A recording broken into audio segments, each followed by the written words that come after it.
नमस्कार, स्वागत है आप सबका फिर से हमारे चैनल HOTC में।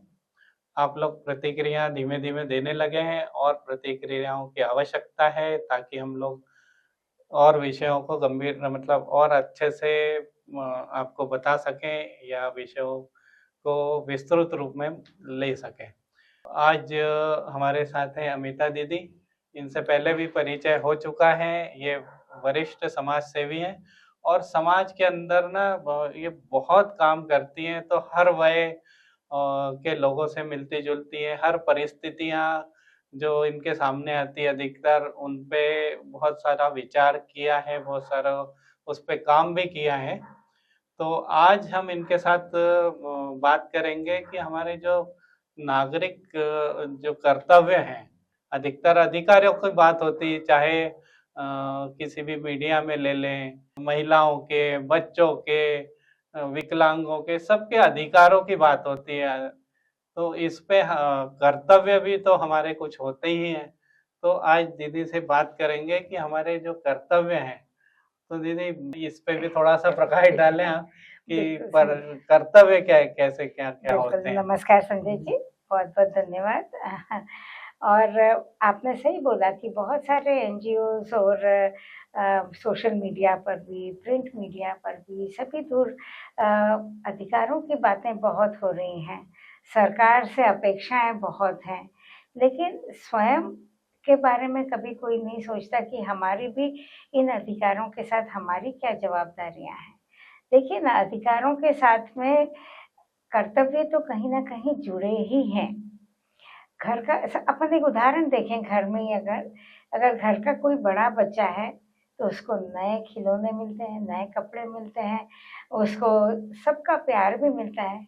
लेकिन उसी के साथ उसके ऊपर एक बहुत बड़ी जवाबदारी भी रहती है कि उसे ऐसा अपना व्यवहार रखना है या इस प्रकार का प्रदर्शन करना है, जिससे उसके छोटे भाई-बहन, आने वाली और भी बच्चे उससे सीख सकें, उसका उदाहरण रख सकें। तो ये अब उसके ऊपर एक ज़वाबदारी आ गई है, कर्तव्य आ गया, जब उसको अगर ये सारी सुविधाएँ मिली हैं, अधिकार मिला है तो। तो अधिकारों के साथ में कर्तव्य तो है ही। और मुझे ये लगता है संजय जी कि जब हम हमारे किसी भी देश की पहचान उनके नागरिकों के व्यवहार और उनकी सोच पे से ही प्रदर्शित होती है। लोग पहचानते हैं कि ये भारतीय है, ये जापान का है, ये ऑस्ट्रेलिया का है, क्योंकि उनकी सबकी अपना एक सोच रहती है, एक विशेष प्रकार का व्यवहार रहता है उन लोगों का करने का। तो मुझे लगता है कि जैसे कोई भी बच्चा है, तो अपने स्कूल पर उसे स्कूल से बहुत प्रेम रहता है, उस पर वो गर्व करता है ना कि मेरा स्कूल पीछे किसी में नहीं रहना चाहिए। वो अपना सर्वश्रेष्ठ देता है, प्रदर्शन करता है, उसके लिए जी जान लगा देता है, चाहे वाद-विवाद प्रतियोगिता कहीं पर हो रही हो स्कूलों के बीच में या सांस्कृतिक गतिविधियाँ हो रही हों कहीं पर, कि मेरे स्कूल का नाम खराब नहीं होना चाहिए, मुझे सबसे अच्छे नंबर लाना है, मुझे सबसे अच्छा प्रदर्शन करना है ताकि मेरे स्कूल का नाम खराब ना हो, है ना? एक उसको जवाबदारी का भाव आता है, तो वो भाव कब आता है? जब वो अपने स्कूल पर से प्रेम भी करता है और गर्व भी करता है। तो स्कूल जहाँ में जब भी ये सब पढ़ाया तो जाता है। हाँ, लेकिन यही है कि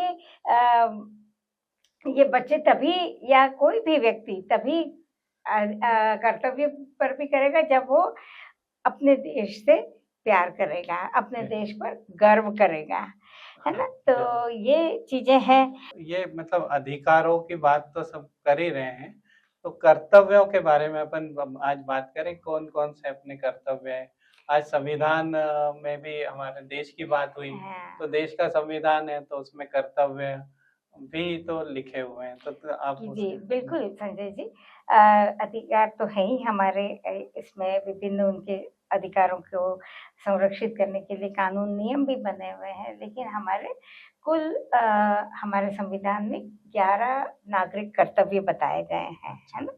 पहले 10 थे, अभी एक 11वां भी जुड़ा है जिसमें बच्चों को जैसे शिक्षा का अधिकार है, लेकिन ये हम सबका भी कर्तव्य है कि उनको शिक्षा से वंचित न रखा जाए। तो ये जो बच्चों को शिक्षा का जो देने का जो कर्तव्य भी हम सबका है, तो ये भी एक अभी नया जुड़ा है हमारे इसमें कर्तव्य। तो ऐसे 11 कर्तव्य बताए, मोटे-मोटे रूप से देखें तो संविधान और हमारे जो राष्ट्रीय प्रतीक हैं, जैसे हमारा राष्ट्रीय ध्वज है, राष्ट्रीय पर्व है, राष्ट्रगान है, राष्ट्रगीत है, हमारा जो मुद्रा है, हमारी राष्ट्रीय मुद्रा है, इन सब मोर, टाइगर, ये सब चीज़ों से तो हम अपने देश को जान पाते हैं, है ना?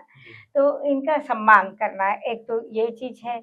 उसके बाद में देश की एकता और अखंडता के रक्षा करने का दायित्व भी ये हम सब लोगों के ऊपर है।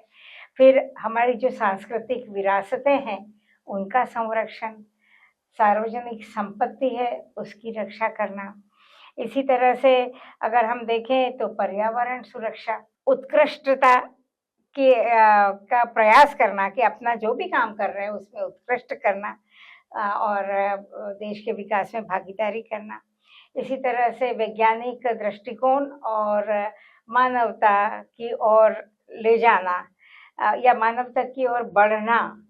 तो ऐसे ये कुछ कर्तव्य है जो दिए गए हैं हमारे संविधान में। कर्तव्य आपने बताए 11 हैं, तो ये तो स्कूल में भी पढ़ाए जा रहे होंगे।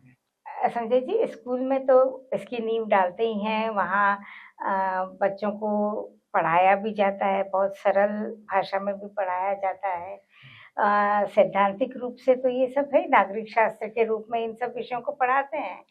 साथ में कुछ स्कूलों में कुछ गतिविधियाँ भी होती हैं, जैसे कि राष्ट्रीय पर्व मनाते हैं, कई स्कूल के नियमों का पालन करना बच्चों को सिखाते हैं, सब मिल करके आपस में बैठ करके भोजन करते हैं, टिफ़िन खाते हैं साथ में मिल करके।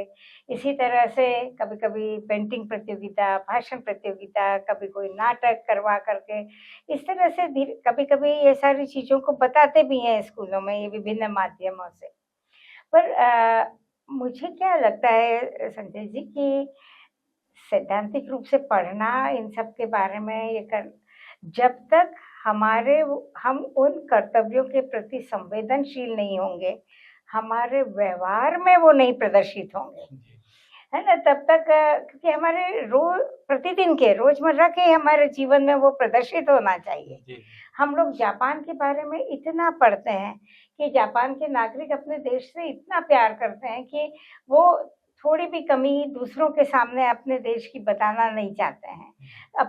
आज अपन देखें कि जापान हर चीज में, चाहे औद्योगिक को ले लें, तकनीकी विकास ले लें, विज्ञान के क्षेत्र में ले लें, आर्थिक रूप से भी अगर अपन देखें तो आज जापान बहुत आगे है। लेकिन उसके पास सबसे क्या है, एक तो उसका खुद स्वयं का चिंतन, उसके नागरिकों का साथ, है ना? वो अपने देश पे गर्व करते हैं, उसके अनुसार व्यवहार करते हैं। कभी भी वो आपको कमतर क्वालिटी की चीजें नहीं देंगे, है ना? कभी हम जापान में ये नहीं सोचते हैं कि यहाँ हमें ये मशीन इसकी क्वालिटी पता नहीं कैसी होगी, एक क्वेश्चन मार्क कभी नहीं रहता है। क्यों? क्योंकि वो अपने देश के लिए ये सोचते हैं। तो अपने देश के प्रति चिंतन करते हुए उनका व्यवहार सब चीजों में दिखता है हमको, इसलिए आज वो विकसित देश में भी खड़ा है, जबकि 3 बार जापान गुलाम रह चुका है ना? तो ये व्यवहार में आना बहुत जरूरी तो है। दीदी मतलब जैसे अपने अभी स्कूल में भी पढ़ाया जा रहा है बच्चों को, तो वहाँ कुछ विशेष कराया जाता है जिससे उनमें ये भाव ज्यादा जागरूक होते हैं? तो इस विद्यालयों में जैसा मैंने बताया आपको संजय जी की बहुत सारी गतिविधियां करवाई जाती नहीं, है। ये तो सामान्य हुई। मैंने कहीं पढ़ा था हाँ। कि वहाँ पे जैसे विद्यालय की स्वच्छता है, तो ये विद्यालय के विद्यार्थी ही करते हैं। हाँ, अच्छा आप जापान की बात कर रहे हैं। हाँ, जापान में ये उनका एक राष्ट्रीय, चाहे कितना भी बड़ा अधिकारी होगा, लेकिन वो लोग टॉयलेट अपने स्वयं स्वच्छ करते हैं, उसमें कहीं कोई शर्म नहीं है उनको। और मतलब वहाँ पर श्रम की महत्ता है, जी, कि कोई भी काम छोटा या बड़ा नहीं है, अपना मान के किया अपने जाए। मान के कराया जा रहा है कि ये मेरा जवाबदारी है, मेरे ऑफिस को, मेरे बाथरूम को स्वयं स्वच्छ रखना ये मेरा। तो बच्चों के वहाँ पर यही स्कूलों में उनका एक आद करके अपने विद्यालय की सफाई करना, अपने क्लासरूम की सफाई करना, झाड़ू लगाने से, पोछा लगाने से सभी काम, बच्चे और टॉयलेट्स धोना, यहाँ तक कि अपने बर्तन वगैरह भी वो लोग भोजन के बाद धोना, ये सब वहाँ पर कराया तो जाता ये है। घर पे भी उनको यही संस्कार मिलते होंगे। बिल्कुल, बिल्कुल। तो मुझे लगता है कि अपने यहाँ भी जैसे विद्यालय में आजकल विद्यार्थियों से कुछ करा लें तो बड़ी मुश्किल है। तो हाँ, घर पे भी क्योंकि ऐसे संस्कार मिले तो विद्यार्थियों को और घर के लोगों को जी, बिल्कुल, ऐसी कोई वो बिल्कुल। नहीं तो होगी।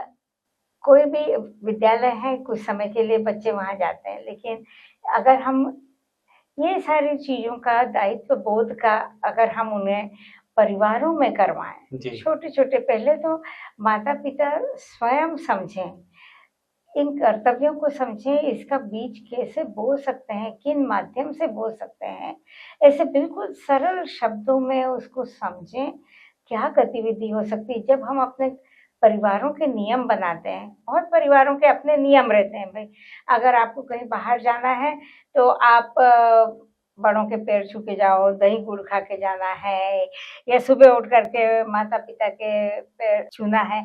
ऐसे बहुत सारे नियम अपने-अपने परिवारों के रहते हैं, है ना? तो उन नियमों में ये भी हमको धीरे-धीरे शामिल करना पड़ेगा, है ना? कि हम जैसे पानी की, बिजली की बचत है, ये नियम में डालें हम कि अगर कोई भी अगर किसी कमरे में नहीं है तो वहाँ की लाइट बंद रहना चाहिए, चालू नहीं रखना चाहिए।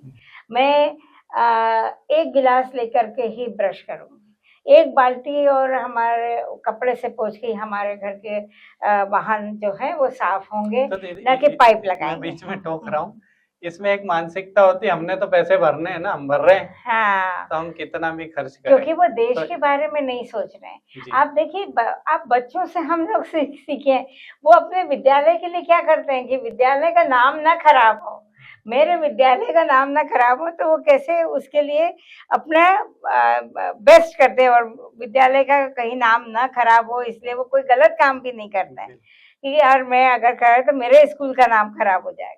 तो ऐसे उनको ये सोचना है, माता-पिता को भी सोचना है कि अ ये देश के लिए हमें एक अच्छे नागरिक बनाना है, बच्चों को सफल करना है, तो एक है ही आर्थिक रूप से, लेकिन उनको एक अच्छे नागरिक के रूप में बनाने के लिए भी मुझे क्या-क्या करना है।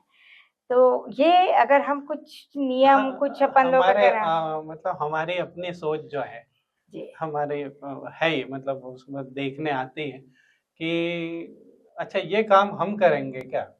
झाड़ू लगाने का या बर्तन धोने का है।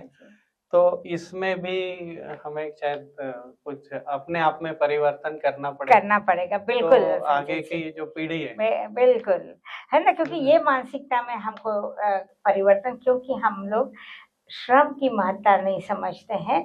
हम लोग ये सोचते हैं, हम लोगों ने अपना पूरा अभी जो महत्व दे रहे हैं, वो आर्थिक पक्ष को ही महत्व दे रहे हैं, कि पैसा ही सब कुछ है, पैसे से ही सब कुछ हो सकता है। लेकिन पैसा महत्वपूर्ण है जीवन के लिए, जीवन यापन के लिए, लेकिन कहीं न कहीं मूल्य भी, जीवन मूल्य भी, हमारे सिद्धांत भी बहुत महत्व रखते हैं किसी भी व्यक्ति की सफलता के लिए। और यदि हमें हमारे बच्चों को एक ज़िम्मेदार नागरिक बनाना है, तो हमको ये सब बातें सिखानी पड़ेगी। हमारे यहाँ पहले से था, अब अगर हम बात करते हैं पर्यावरण संरक्षण की, है ना? तो हमारे यहाँ तो पहले से जीव-जंतु, पेड़-पौधों सबका ध्यान रखा जाता था। हमारे परिवारों में इवन थाली की जो जूठन होती थी ना, उसको भी इकट्ठा करके हमारी माँ या दादी बाहर रख देती थी, गिलहरी खा लेगी, चींटियाँ खा लेगी, हाँ, है ना? एक दाना भी नाली में नहीं बहाया जाता था। ये सब क्या था? ये जीव-जंतु के प्रति एक प्रेम, करुणा, उनका ध्यान रखने का भाव था, एक संरक्षण का भाव था।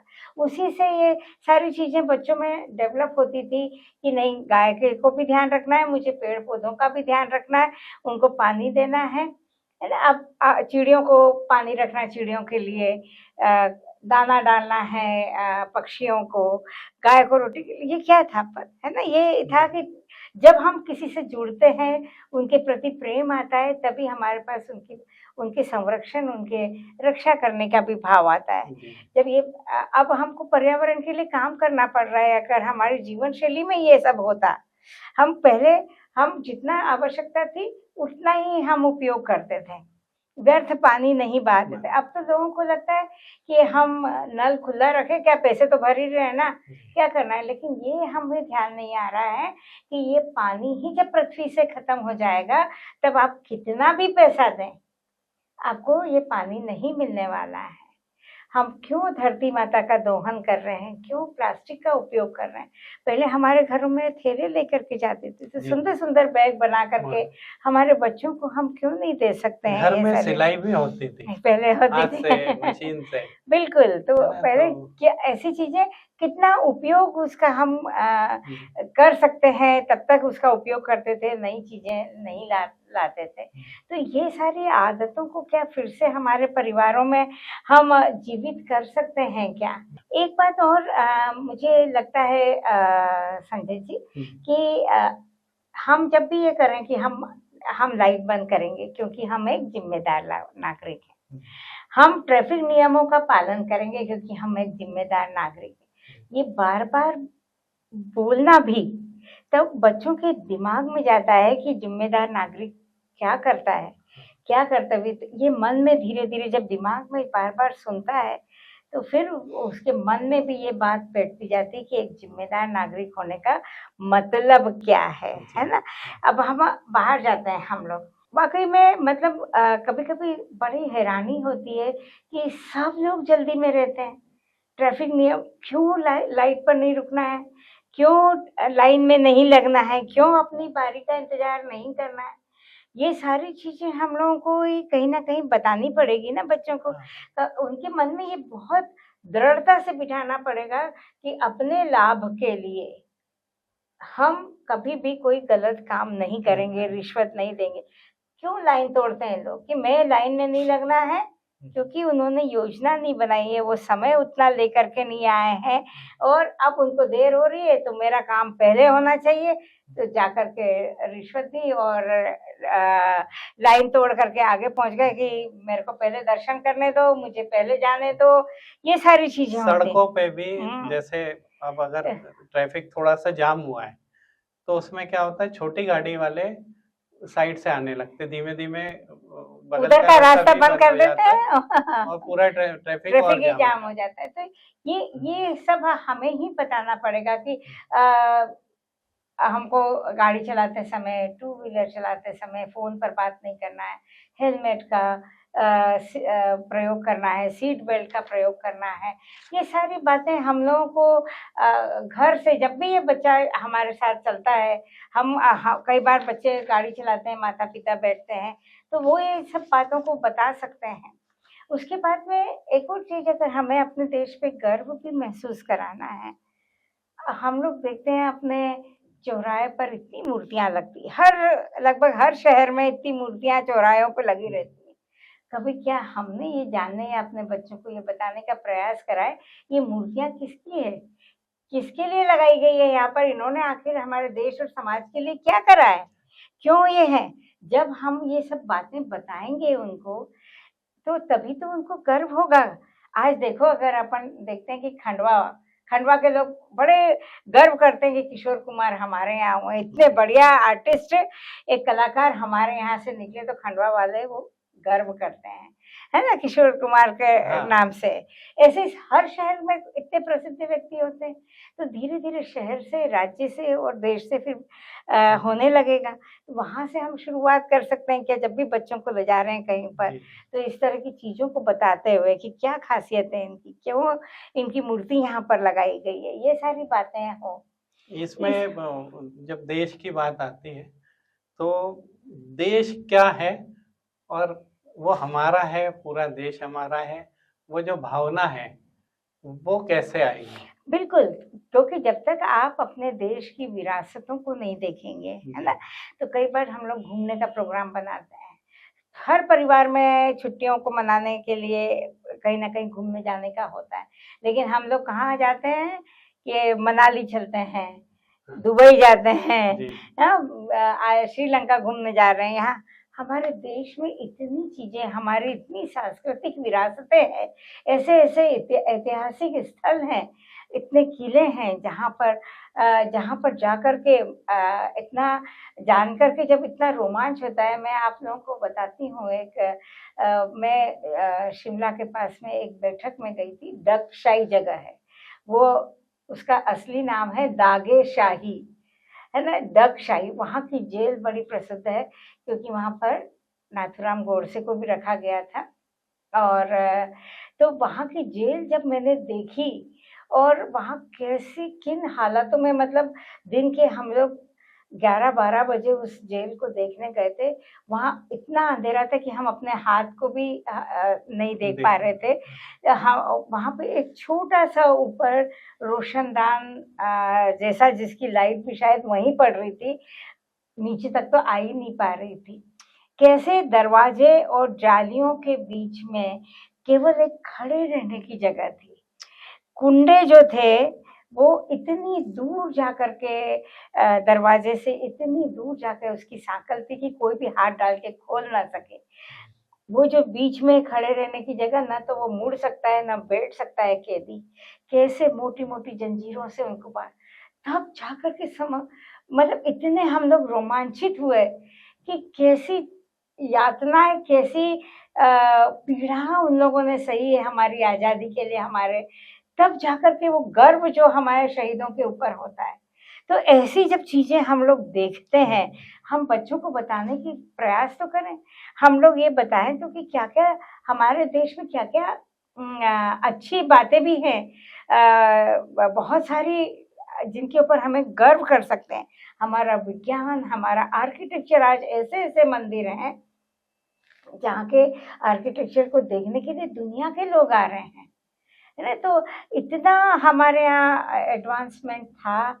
और इतनी कलाओं को देखें, संगीत को देखें, अध्यात्म को देखें, हम इन सब बातों में कितने आगे थे, उनको बताने का प्रयास करें, उन स्थानों पर कभी-कभी घुमाने के लिए ले जाएँ, ये बहुत ज़रूरी ये है। घर से भी और विद्यालय, कॉलेज में आजकल ट्रिप निकलती है, उनको भी ले जाना चाहिए। तो कुछ तो ठीक जगह भी जा रहे हैं और हाँ। कुछ लोग एंजॉय करने के दृष्टि से ही ले जाते हैं हाँ। इतने पैसे। लेकिन तो अगर हम ऐसे ले जाएँगे, जब धीरे-धीरे बच्चों को ये अपनी ये सारी विरासतों के बारे में पता चलेगा। इसी के साथ-साथ भी समाज से जुड़ाव का भी एक माध्यम हो सकता है कि हम सामुदायिक काम जितने होते हैं, जी, है ना? रक्तदान शिविर होता है, जी, वृक्षारोपण हो रहा है, स्वच्छता अभियान चलाया जा रहा है।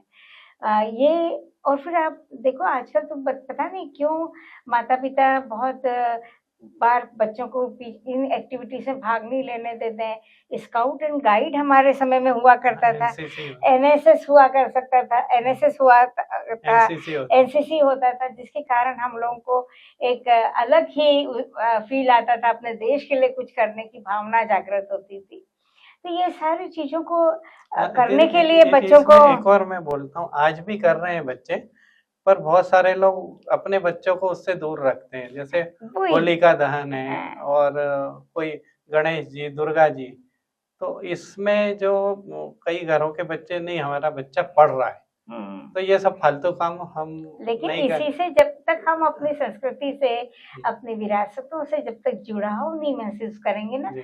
तब तक उनके के ऊपर गर्व भी नहीं कर पाएँगे। उनके प्रति हमारे को कोई जवाबदारी की भाव ही नहीं आएँगे, हाँ, दायित्व बोध ही नहीं जी, आएगा। इन सब में भी अगर सही दायित्व लिए जाएं कि इनमें क्या होना चाहिए, इन सब उत्सवों में, इसमें सारा समाज भाग ले और एक अच्छी प्रस्तुति हो जिसमें अगली पीढ़ी कुछ सीखे। बिल्कुल, तो तो हमारे ये भी सारे त्योहार थे भी उसी के लिए और भाईचारा बढ़ाने के लिए भी जी, थे उस क्योंकि उत्सव प्रेमी तो हम सब लोग हैं ही। हाँ, इसमें तो ये मैनेजमेंट बहुत भी सीखने मिलता है है बच्चों को बिल्कुल, है कि ना? कैसे तैयारी की की जाती है, क्या जाती सोच होनी चाहिए। जाइए जी, और इसी तरह से देखिए ना जब भी देश की प्रगति के लिए कोई बात हो रही है उसमें हमारी सहभागिता कैसे हो सकती है? कैसे वैज्ञानिक दृष्टिकोण का ये मतलब नहीं कि विज्ञान पढ़ना केवल। वैज्ञानिक दृष्टिकोण मतलब आप किसी भी चीज़ को ऑब्ज़र्व कर रहे हैं, उसके ऊपर चिंतन कर रहे हैं, उसके सही और गलत को देख पा रहे हैं, उसके प्रति सोच रख पा रहे हैं, उसके लिए फिर उसके आधार पर निर्णय ले पा रहे हैं, ये सब एक वैज्ञानिक दृष्टिकोण में आता है। तो हमारे लिए समाज के लिए क्या सही है, ये वैज्ञानिक दृष्टिकोण करना और सबको मिल-जुल करके आगे बढ़ना, ये बहुत ज़रूरी है। तो ये सारी बातों को माता-पिता को अपने बच्चों में बचपन से ही छोटी-छोटी घरों में इन गतिविधियों के माध्यम से डालना चाहिए, उनको प्रोत्साहित करना चाहिए सामुदायिक कार्यक्रमों में भाग लेने के लिए। उनको ऐसे ऐतिहासिक स्थलों पर भी ले जाना चाहिए और स्वयं इसके बारे में मैंने आरंभ में ही बताया कि माता-पिता को स्वयं पहले इनको समझना चाहिए बहुत सरलता से जी, और कैसे क्या-क्या गतिविधि अपने बच्चों के में करवाई जाए, अपने घरों में डाली जाए इसकी आदतें, ताकि एक ज़िम्मेदार नागरिक हमारे बच्चे बन सकें। मुझे तो लगता है ये आधा घंटा भी लोग देखते तो नहीं है, पर ये भी कम है और इस पे 1-2 और एपिसोड हो सकते हैं। लेकिन एक वो एक छोटी-छोटी बहुत इम्पोर्टेंट बात क्योंकि अभी जी, संजय जी मैं बताना चाहूँगी क्योंकि अभी हमारा समाज बहुत परिवर्तन भी हो गया है जी, और अब हम लोग का जीवन हम नहीं सोच सकते हैं डिजिटल के बिना या सोशल बिल्कुल। मीडिया के बिना। तो आजकल डिजिटल नागरिकता भी एक विषय है जिसको बच्चों को बताया जाना चाहिए और जिस पर अ, परिवार में बताया जाना चाहिए कि ऐसी कोई भी फेक न्यूज़ जो जिससे हमारी राष्ट्र की रक्षा, उसकी अखंडता, उसकी रक्षा पर अगर कोई वो न्यूज़ है ऐसी या किसी की भी अस्मिता या हमारे देश की अस्मिता पर अगर ऐसी कोई न्यूज़ है, उसको बिना जाँचे, बिना सोचे फॉरवर्ड नहीं करना नहीं चाहिए। करना चाहिए। जी, हमेशा सोशल मीडिया पर सम्मानजनक भाषा का प्रयोग करना चाहिए और इसी के साथ-साथ में जो पहले भी स्कूलों में अभी भी होता है, पहले भी होता था, फिज़िकल होता था बुलिंग जिसको बोलते हैं कि कोई भी एक कमज़ोर बच्चे को या निशाना बना के किसी बच्चे को जी, सभी मिलके किसी न किसी प्रकार से परेशान करते हैं या जी। परेशान करते थे। हाँ, अब आजकल ये सोशल मीडिया पर भी हो गया है। तो हम बच्चों को ये भी बताएँ कि हम किसी भी प्रकार से बुलिंग का हिस्सा ना बनें, किसी प्रकार से किसी को भी बुली ना करें। ये सारी भी बातें बताना बहुत ये भी हमारी एक अगर हम सोशल मीडिया का प्लेटफ़ॉर्म का उपयोग करने दे रहे हैं आपको आप कंप्यूटर दे रहे हैं, मोबाइल दे रहे हैं, तो उनके साथ ये ज़वाबदारियाँ भी आपके साथ जुड़ी हैं। आपको इन बातों का भी ध्यान रखना है ना? तो डिजिटल नागरिकता भी आप आज एक और विषय है जिस पर बहुत बात एक और किया जाना एपिसोड चाहिए। करेंगे। हाँ, अपन इस पर भी बात कर सकते जी, हैं। तो अगर हम परिवार में भी इन बातों को विद्यालयों में तो होता ही है और परिवार में भी हम बताते हुए बच्चों को कि हम ये क्यों कर रहे हैं और उनके उनमें अगर इन बातों को लाएँगे, तो मुझे लगता है निश्चित ही हमारे बच्चे अपने देश पे भी धीरे-धीरे गर्व करना सीखेंगे और उसके लिए फिर उसकी अच्छाई के लिए, उसको आगे बढ़ाने के लिए, उसका नाम रोशन करने के लिए अपना उत्कृष्ट प्रदर्शन निश्चित ही करेंगे, जो कि अपना एक कर्तव्य भी है जी, कि हम जो भी काम अगर हम झाड़ू लगाने का भी काम कर रहे हैं, तो उसको उत्कृष्टता के साथ करें, बिल्कुल। है ना? तो हाँ, यही इसी से हमारे छोटे-छोटे कामों से ये देश आगे बढ़ता है। बिल्कुल। ये ध्यान रखें, तो हम ओ छोटी-छोटी गतिविधियों से ये काम कर सकते जी, हैं। जी। तो अगर एक बार भाव आ गया है, तो उसके बाद सारे काम अपने आप ही अच्छे होते जाएँगे। ये आज का मतलब एक निचोड़ मान लें अपन। या नागरिक कर्तव्य के प्रति भी हाँ, लोग सचेत होंगे, सचेत होंगे। है ना? ये आप बिल्कुल, हाँ, ये इसके प्रति सचेत होंगे सचेत होते और जाएँगे। कर्तव्यों के लिए कुछ करने को उद्यत भी होंगे। जी, जी। तो आज के लिए आप सबका बहुत-बहुत धन्यवाद। इसे देखें, धन्यवाद। प्रतिक्रियाएँ आवश्यक है, तो हम और भी अच्छा कर सकते हैं। जी, आपका भी बहुत-बहुत बहुत-बहुत धन्यवाद। धन्यवाद।